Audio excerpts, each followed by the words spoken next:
Good afternoon. મારું નામ છે કિંજલ. મારું નામ છે. અમે મોડલ સ્કૂલ સાયલા સુરેન્દ્રનગરમાંથી આવીએ છીએ અને અમારા પ્રોજેક્ટનું નામ છે ટેક્સટાઇલ ગાર્મેન્ટ મેન્યુફેક્ચરિંગ પ્રોસેસ. કે રીતે કપાસથી લઈને કાપડ કઈ રીતે બને છે અને કાપડથી લઈને ડ્રેસ કઈ રીતે બને છે તેની પૂરી પ્રોસેસ છે આમાં. અને અમે આ પ્રોજેક્ટ SDG ગોલ નંબર 12માંથી લીધેલ છે.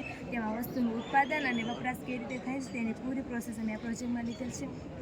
સૌપ્રથમ ખેતર એટલે જેમાં કપાસ થાય છે તે કપાસને કોટન હાઉસ એટલે કે તેમાં કોટન હાઉસમાં એકઠો કરવામાં આવે છે. ત્યારબાદ સ્પિનિંગ એટલે કે જે આપણે એકઠો કરેલા કપાસને અલગ અલગ દોરીમાં વીંટળવામાં આવે છે.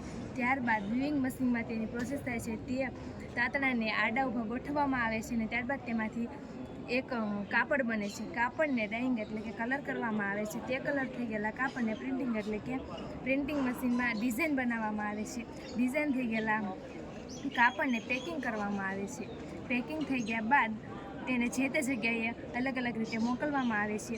જે કાપડ મોકલાઈ ગયેલા તેને કોઈ પણ એક સેમ્પલ બનાવવામાં આવે છે. જે સેમ્પલ આપણે જોઈતું હોય તેવું આપણે એમાં એ કાપડમાંથી આપણે ડ્રેસ બનાવી શકીએ છીએ. સ્પ્રેડિંગ એટલે કે જે કાપડ આપણે પેકિંગ કરીને મૂક્યું તેને પાથરવામાં આવે છે. ત્યારબાદ ડ્રાફ્ટિંગ એટલે કે જે એ કાપડને અલગ અલગ સાઇઝમાં વિભાજિત કરવામાં આવે છે. જેમ કે કોઈકને X જોતી હોય, કોઈકને XL જોતી હોય તેવી સાઇઝમાં કટિંગ કરવામાં આવે છે. કટિંગ થઈ ગયા બાદ સ્ટિચિંગ એટલે કે સીવવામાં આવે છે. તે કાપડ સીવી ગયેલાને ઇન્સ્પેક્શન એટલે કે જોવામાં આવે છે તેમાં કોઈ ખામી નથી રહી ગઈ ને.